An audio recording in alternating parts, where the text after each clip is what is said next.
What's going on, guys? It's Greg here, aka NYPrepper. It is Sunday, October 27th, 2024, and I have an emergency alert to share with you guys. Right now, it is 15:30 Eastern Time here in the United States, and I wanted to update you guys on the situation in the Middle East. So, Friday night, Israel finally launched their long awaited strike on Iran, and they did not hit the Iranian nuclear sites, oil facilities, infrastructure, or government targets. They strictly focused on missile development centers, drone development centers, and some air defenses. So I'm going to update you with the latest information that I have on which targets were hit and what's currently going on from the political side of things as far as next moves by Israel and or Iran. Before I get into all of that, I just want to ask you guys to keep Anne Marilat in your prayers. She said that her mom was taken to the hospital last night due to bone cancer, and she's feeling very weak. So please keep Anne's mom in your prayers, Anne Marilat. She has bone cancer. She's in the hospital right now. And also, I wanted to thank you guys for helping me reach 150,000 subscribers yesterday and Friday night. Absolutely amazing. When I started my channel in 2017, I never thought that I would have 150,000 subscribers. Absolutely insane. Thank you guys so much. I have a lot of big things planned for this channel for the rest of this year and next year. I'm going to actually resume filming the Dark Winter series. So be on the lookout for some new episodes of Dark Winter. If you've never seen that before, it's a fictional series that I basically directed, produced, and starred in just for this channel. And it's about me surviving nuclear war here in Pennsylvania. So check it out. Catch up on the previous episodes before I continue releasing new ones. And the Prime Minister of Israel, Benjamin Netanyahu, clarified Israel's choice not to target Iranian nuclear, oil, or energy facilities, emphasizing it was an Israeli decision, not U.S. driven. So basically, a lot of people, including myself, were saying that the U.S. pressured Netanyahu not to hit the nuclear, oil sites, or government targets. But Netanyahu pushed back and said it was an Israeli decision, not because of outside pressure.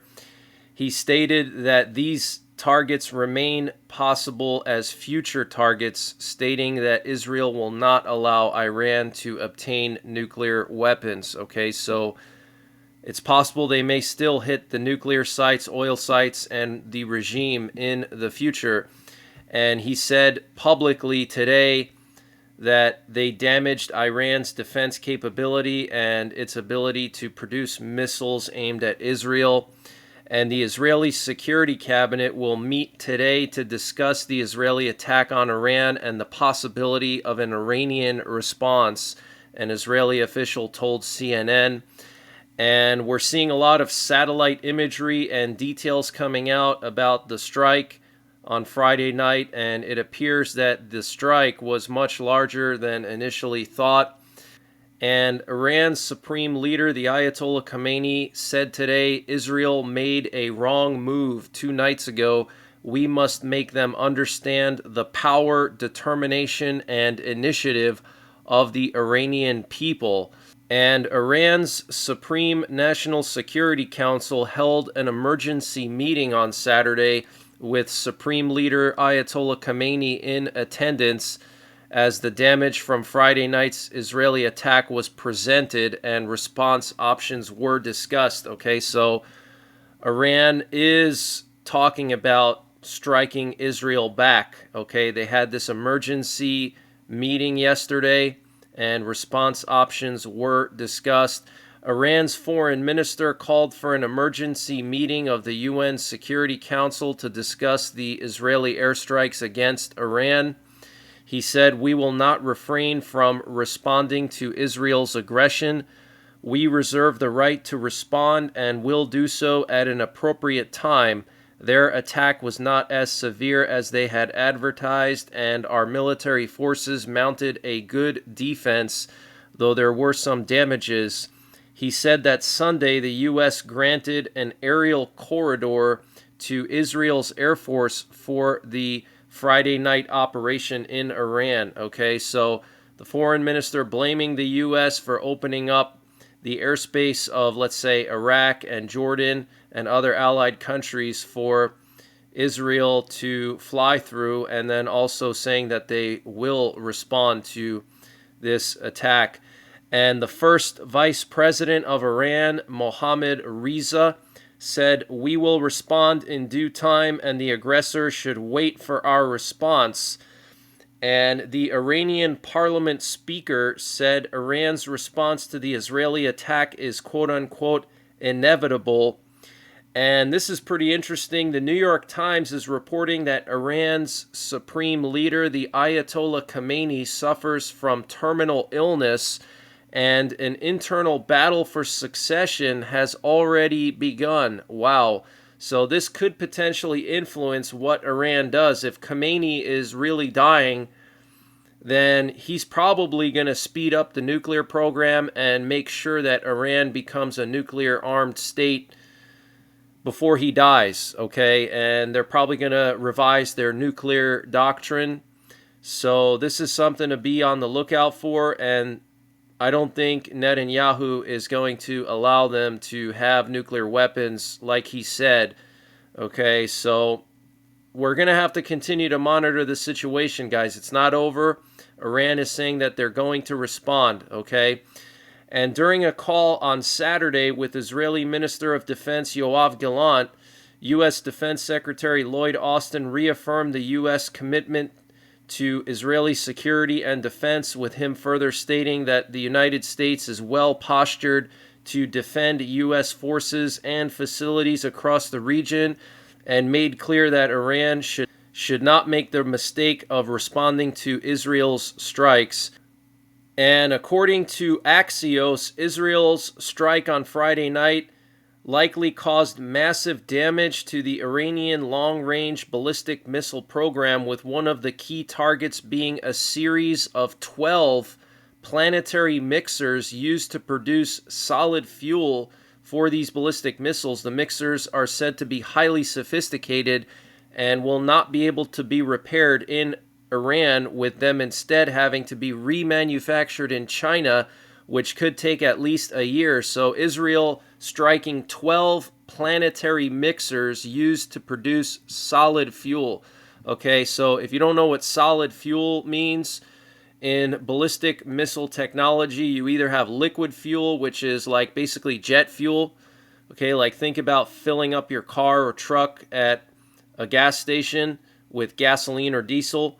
They do the same thing with ballistic missiles if they're liquid fueled. The problem with that is that it can take a long time to fuel up these missiles because they're huge. It can actually take up to 2 hours to fuel a long-range missile.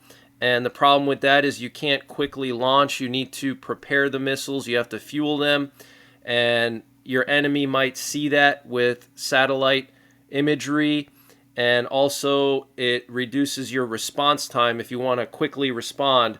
So liquid-fueled missiles are less desirable unless they're strictly used for first strike capabilities. Solid fuel is basically the best technology we have right now for ballistic missile engines, okay? And in addition to that, at least 4 S-300 surface-to-air missile batteries of the Iranian Army's Air Defense Force, which are charged with protecting the airspace over the capital of Tehran and key nuclear sites, were also destroyed in the Israeli attack. So 12 planetary mixers for solid fuel for long-range missiles, 4 S-300 systems destroyed. And we're actually hearing that Israel flew into Tehran's airspace with F-35s and destroyed the S-300s from inside of Tehran's airspace, meaning that the S-300 could not detect the F-35s, okay? So pretty interesting. And also the Israeli strikes hit the Parchin military complex on the southeastern part of Tehran, which is known for its top secret work on nuclear and ballistic missile projects, as well as the development of advanced attack drones. So also the Parchin complex has a nuclear site there. Okay, that's one of the half a dozen or so nuclear enrichment facilities in Iran. We actually looked at the Parchin site earlier this week on one of the live streams. I was showing you guys on Google Earth where all the nuclear sites were, and Parchin was one of them. And the Israeli military struck multiple S-300 air defense batteries located in strategic locations in the strikes Friday night, an Israeli official told CNN. The strikes directly translate to increasing the Israeli Air Force's ability to maneuver in Iranian skies to carry out future strikes should Iran retaliate, the official said. And the New York Times said that Israel's attacks on Iran early Saturday destroyed air defense systems set up to protect several critical oil and petrochemical refineries, as well as systems guarding a large gas field and a major port in southern Iran. So you see what they did here? Okay, Israel took out air defenses around Tehran, around oil and petrochemical refineries, around a major port. So this way in the future, if let's say Iran were to strike back within the next few days or next few weeks, Israel could then respond by hitting maybe some government targets in Tehran and then maybe hitting some oil facilities and a port in southern Iran. Okay, they're basically clearing out the air defenses is what they did. And according to Israeli Khan News, Israel used operational and intel capabilities built over 20 years in the Iranian strike. And Iranian media is reporting that Israeli F-35s entered Tehran's airspace during Friday night's strikes, hitting multiple military targets near the city. Okay, so they actually flew into Tehran. Okay, that is impressive. Everybody talks trash about the F-35s. And yeah, they were very expensive to produce, but they do work, okay? They were able to penetrate Tehran, which has multiple S-400s, S-300s guarding it, okay? These are regarded as one of the best air defense systems produced by Russia and exported to all of Russia's allies, and the F-35 was able to penetrate those. So Israel actually tested the F-35 for us when we do have to go to war with Russia, which I think is inevitable. This was a good real-world test of how Russia's air defenses work against our stealth fighters, the F-35s. And a banner in Iran's capital at the Palestine Square was posted, and it reads, "Another flood is coming," referring to the Al-Aqsa flood or October 7th. So at Palestine Square in Tehran, a massive banner covering the entire side of a building has this huge propaganda, picture and stuff saying another flood is coming. So that's very concerning. And I want to update you guys on our nuclear forces. So things have been pretty quiet as far as emergency action messages, which are nuclear codes. We haven't really heard them much today, but last night there were actually a bunch of them. For about 2 hours, there were nonstop nuclear codes going out yesterday evening around 7 p.m. Eastern Time or 1900 hours Eastern Time. And not sure why they were doing that. Maybe they had some intelligence that Iran was getting ready to launch. Remember, there were some satellite images showing that Iran moved ballistic missiles into position. So maybe Iran was preparing to launch and then Iran changed their mind or aborted or whatever the case may be. But there was a flurry of emergency action messages yesterday evening. But since then, it's quieted down. But we do have one nuclear war command and control plane that has been up in the air over the Gulf of Mexico today, which is actually pretty unusual for a Sunday. Okay, usually on Sunday you don't see these guys flying too much, but it was active all morning and afternoon.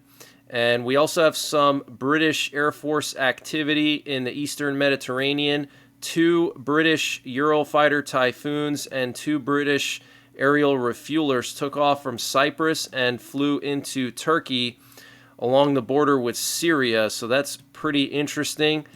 And here we have some video footage showing some of the damage caused by the Israeli airstrikes in Iran.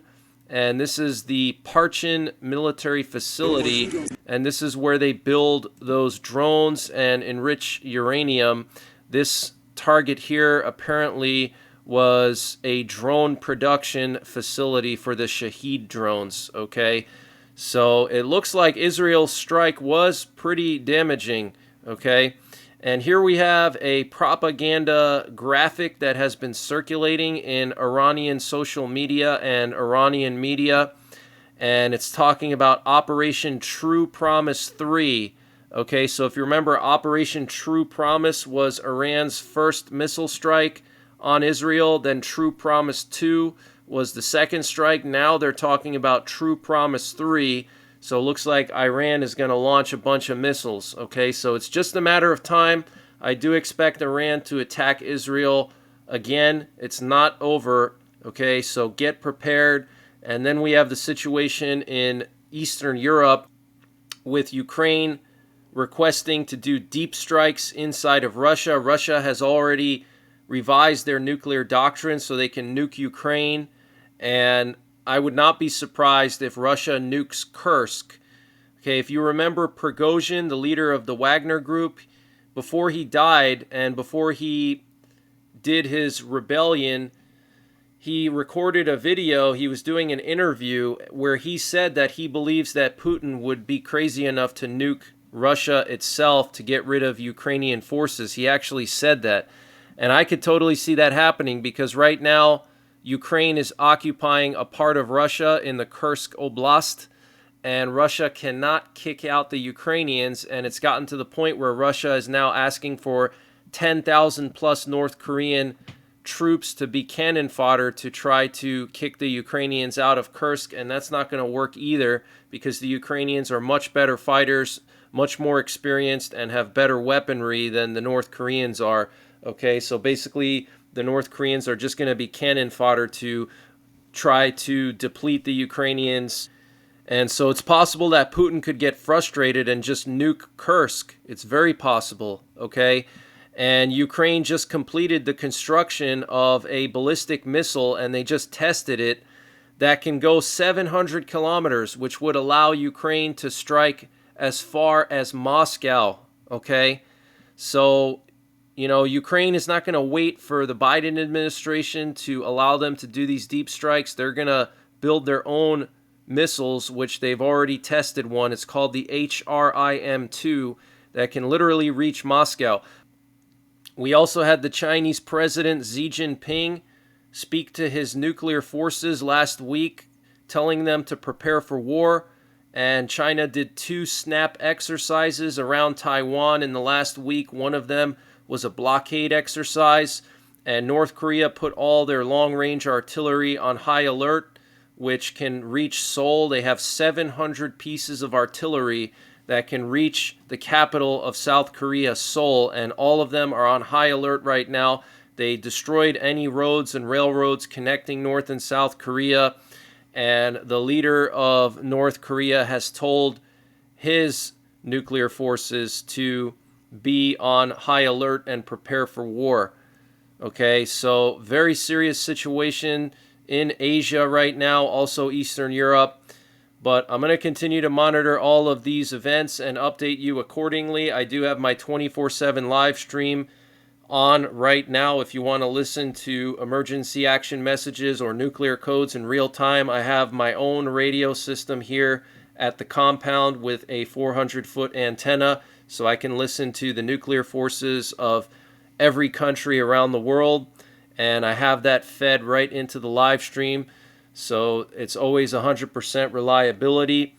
And also I have the flight trackers and some cameras up, so check it out. And you could also hang out with like-minded individuals and chat, and sometimes I pop in and out of the chat as well. But if anything else happens in the Middle East or anywhere, I will go live and update you guys live like I always do, like I did Friday night. And thanks to all the moderators for keeping the chat clean Friday night. I appreciate that. And once again, thank you guys for helping me reach 150,000 subscribers. Thanks to all the people that have been with this channel since the beginning when I had like 500 subscribers. Thank you very, very much. I remember all of you. And until the next time, take care, God bless, and don't forget the 3 Ps: prepare, practice, and persevere. And this update was sponsored by My Patriot Supply. Guys, My Patriot Supply has brought back their 25% discount on their 3-month emergency food supply. And to get the discount, you have to use the link preparewithNYPrepper.com. And the link is in the description below this video. And this 3-month emergency food supply has a 25-year shelf life with over 2,000 calories per day, all packed inside of 6 rugged water-resistant buckets. Free shipping is included. The normal price is $800. If you use the link, you'll only pay $600 for 3 months of food with free shipping. So use the link preparewithNYPrepper.com to get 25% off of the My Patriot Supply 3-month emergency food supply, and the link is in the description below this video.